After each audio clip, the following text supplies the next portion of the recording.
message sera autour du psaume 1er que je vais lire pour vous. Le psaume 1er. Le psaume 1er. Okay. Heureux l'homme qui ne marche pas selon le conseil des méchants, qui ne s'arrête pas sur la voie des pécheurs et qui ne s'assied pas en compagnie des moqueurs, mais qui trouve son plaisir dans la loi de l'Éternel et qui la médite jour et nuit. Il est comme un arbre planté près d'un courant d'eau qui donne son fruit en sa saison et dont le feuillage ne se flétrit point. Tout ce qu'il fait lui réussit. Il n'en est pas ainsi des méchants. Ils sont comme la paille que le vent dissipe. C'est pourquoi les méchants ne résistent pas au jour du jugement, ni les pécheurs dans l'assemblée des justes. Car l'Éternel connaît la voie des justes, et la voie des pécheurs mène à la ruine. Amen. Je vais juste vérifier. Ah, voilà. OK. Alors, mes frères et sœurs, le psaume 1er, en fait, le livre des psaumes, est-ce qu'on peut appeler le livre des records? Il compte le plus grand nombre de chapitres. On parle de 150 chapitres. Le chapitre le plus long de la Bible se trouve dans ce psaume, le psaume 119, avec plus de 176 versets. Le livre des psaumes compte le chapitre le plus court de la Bible, le psaume 117, avec 2 versets. Ce livre a été écrit par le plus grand nombre d'auteurs, environ 5 auteurs. Il a été écrit durant la plus grande période, environ 1000 ans, et ce livre, le livre des psaumes, est le plus cité dans le Nouveau Testament, environ 126 citations liées au psaume. Maintenant, le psaume 1er est l'un des textes les plus solennels de la Bible. C'est un psaume composé de 2 strophes, de 3 versets chacune. La première strophe du verset 1er au verset 3, la deuxième strophe du verset 4 au verset 6. Dans ce psaume, il y a question de vie et de mort, de bénédiction et de malédiction, et même de récompense et de jugement. Alors le texte met devant nous 2 catégories de personnes. Ici, on ne parle pas de riches et de pauvres, d'hommes et de femmes, ou employeurs et employés. Ici, on parle de méchants et de justes. Ce n'est pas la société, bien-aimée, qui a créé ces catégories. Ce ne sont pas les hommes qui ont fait cette distinction. C'est le Seigneur qui a séparé ces 2 types de personnes avec ses propres critères, à savoir les justes et les méchants. Ces 2 classes ne peuvent être aussi opposées que dans le texte que nous avons devant nous. L'un est béni, l'autre est maudit. L'un est solide comme un arbre, l'autre est fragile comme la paille. L'un porte des fruits, l'autre est sec. Qu'on ne s'y méprenne pas. Cette distinction, bien-aimée, concerne tous les êtres humains qui peuplent cette terre. Et je pourrais même dire que cette distinction concerne même certains, en fait, nous tous qui allons à l'église, nous tous qui sommes enfants de Dieu. Chaque personne qui m'écoute présentement est dans l'une ou l'autre de ces catégories. Ou bien nous sommes parmi les méchants, ou bien nous sommes parmi les justes. Et le texte nous donne 2 choix. Ou bien nous choisissons le bonheur, ou bien nous choisissons le malheur. Parce que c'est ce dont il est question pour le psalmiste quand il dit « Heureux l'homme ». Maintenant, selon le texte, nous allons voir 2 éléments pour vivre dans le bonheur. Le premier élément est ce qu'il ne faut pas faire. Premier point, ce qu'il ne faut pas faire. Et le point numéro 2, ce qu'il faut faire. Alors, pour vivre le bonheur, selon le Seigneur, le premier point, il y a ce qu'il ne faut pas faire. Et le point numéro 2, ce qu'il faut faire. Notre point 1. Tout d'abord, le texte commence avec ce qu'on appelle, bien aimé, une interjection. Le texte commence par « heureux l'homme ». Qu'est-ce que ça veut dire, une interjection? Eh bien, l'interjection, c'est un mot qu'on insère dans un discours pour exprimer une émotion de manière vive. Par exemple, en commençant le texte par « heureux l'homme qui ne marche pas selon les conseils des méchants », le psalmiste veut dire « oh, quel bonheur! Oh, quel bonheur! » On exprime une émotion vive de bonheur par le fait qu'on ne marche pas selon le conseil des méchants. Vous voyez? Donc, l'émotion est exprimée à un autre niveau. L'émotion est exprimée dans une profondeur. OK. Maintenant, heureux l'homme dans le texte n'est pas un souhait. Ce n'est pas une demande non plus. Ici, c'est une déclaration. D'ailleurs, tout le monde veut être heureux. Tout le monde cherche le bonheur. Mais malheureusement, beaucoup le cherchent au mauvais endroit ou dans les mauvaises choses.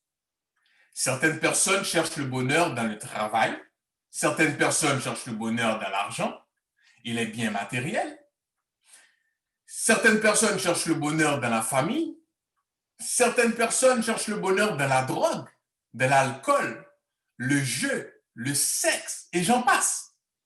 C'est bien beau, mais malheureusement, le bonheur qu'on en retire est éphémère.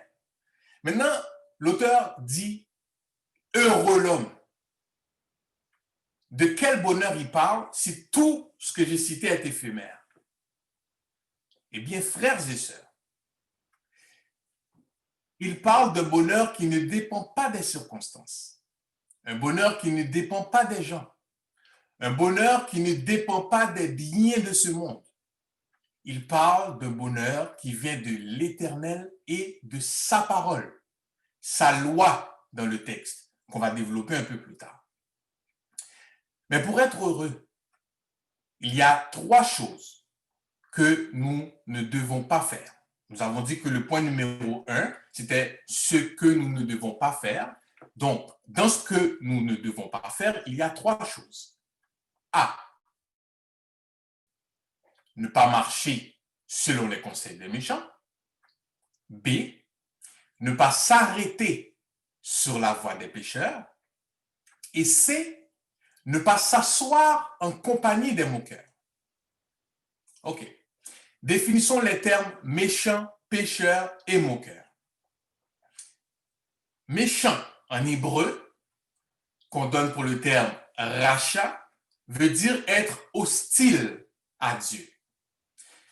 On ne parle pas de faire preuve d'hostilité, on parle d'être hostile à Dieu. On parle du cœur de l'homme. Ça commence par le cœur. On est hostile à Dieu. Maintenant, pécheur, qu'on donne en hébreu kata, du verbe pécher, qui signifie manquer le but, se détourner du bon chemin ou bien transgresser la loi. On fait l'action de péché. Donc, on a parlé de méchant, on est hostile à Dieu. Maintenant, on parle de péché, on parle de l'action de se détourner du bon chemin. Maintenant, le terme moqueur ici désigne le fait de mépriser Dieu. On prend la décision de mépriser Dieu. On le tourne en dérision, comme ceux qui disaient dans Jérémie chapitre 17 avec sarcasme, « Où est la parole de l'Éternel » Maintenant, on ne s'est pas seulement détourné du bon chemin, on s'est détourné de Dieu. Qu'est-ce que ça veut dire? Ça veut dire qu'ici, bien aimé, il y a une gradation dans le mal. il y a la pensée, le conseil des méchants. Ça vient du cœur, ça vient de la pensée, le conseil des méchants. Il y a l'action posée, manquer le but, commettre le péché. Et ensuite, il y a le comportement, mépriser Dieu. Donc, ça commence dans le cœur, on pose l'action, et puis on adopte, on revêt le comportement de mépriser Dieu. C'est la raison pour laquelle l'auteur dit « Heureux l'homme » ou bien « Quel bonheur pour celui qui ne tombe pas dans le mal ». Parce que celui qui tombe dans le mal, dû à cette gradation, tombe profondément dans le mal. Donc, les trois choses que nous ne devons pas faire, c'est laisser le mal nous pénétrer, poser l'action de faire du mal et revêtir le mal comme comportement. Maintenant, le point numéro 2, ce qu'il faut faire pour être heureux. Le texte nous dit, heureux l'homme qui trouve son plaisir dans la loi de l'Éternel et qui la médite jour et nuit. Ici, on parle de plaisir, une sensation ou une émotion agréable qui vient de l'intérieur et de la loi de l'Éternel. Pas seulement ses commandements, mais sa parole en entier, la Bible. Jean Calvin a dit un jour, l'obéissance que Dieu nous demande, c'est une obéissance volontaire, l'obéissance du cœur. David a dit au psaume 119, au verset 97, « Combien j'aime ta loi! Elle est tout le jour l'objet de ma méditation. » On parle d'amour ici, on parle de plaisir, on parle de cœur. Remarquez que il y a une autre gradation ici, dans le bien cette fois-ci. Cette gradation est un peu moins visible, mais elle est présente. La voici. Je trouve mon plaisir dans la loi de l'Éternel. Le plaisir étant une émotion, ça commence dans le cœur. Maintenant, je la médite jour et nuit. Je pose l'action. Mais cette fois-ci, je ne manque pas le but. Cette fois-ci, je poursuis le but. Qu'est-ce qui arrive ensuite? Le comportement. Quel est-il? Je suis comme un arbre planté près de courants d'eau qui donne du fruit. Je produis du fruit. Je ne méprise plus Dieu. Maintenant, je porte son fruit. J'adopte le comportement de Dieu. Parce que de quel fruit on parle ici? On parle du fruit de l'esprit. L'amour, la joie, la paix, la patience, la bonté, la fidélité, la douceur, etc. Vous voyez?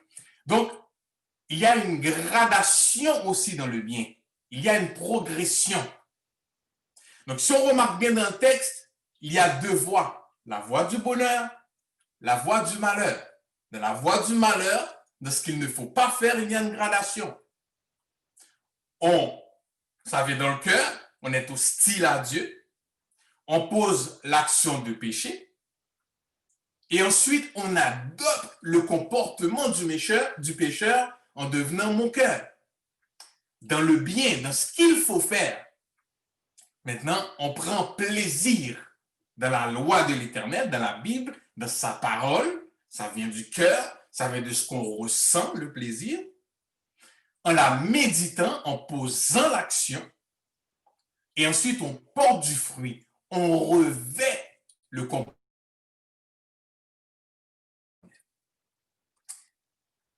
En conclusion, nous avons deux choix, deux voies qui s'offrent à nous.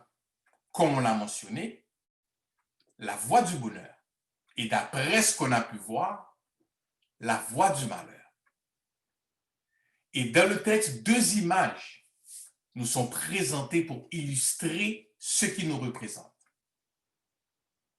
Le bonheur de suivre la parole de Dieu, de suivre le Seigneur, et le malheur qui est réservé à ceux qui vivent loin de Dieu et qui le méprisent. Frères et sœurs, qu'on ne se trompe pas, il y aura un jugement. Dieu séparera les justes des pécheurs, comme la parabole du blé et de l'ivraie, où le blé, nous, enfants de Dieu, sera amassé, et l'ivraie, ceux qui sont hostiles à Dieu, sera brûlé. Les méchants ne résisteront pas au jour du jugement, ni les pécheurs de l'assemblée des justes. Ils vont brûler comme l'ivraie en enfer. Mais aujourd'hui, frères et sœurs, nous sommes sous la grâce. Non pas la grâce de faire ce qu'on veut, mais la grâce de faire le bon choix. Nous avons l'opportunité de suivre la bonne voie. Nous avons entendu la voix VOIX. Maintenant, suivons la voie VOIE, la bonne voie. Parce que la voie des pécheurs, bien-aimés, la mauvaise voie, mène à la ruine. Que Dieu vous bénisse tous.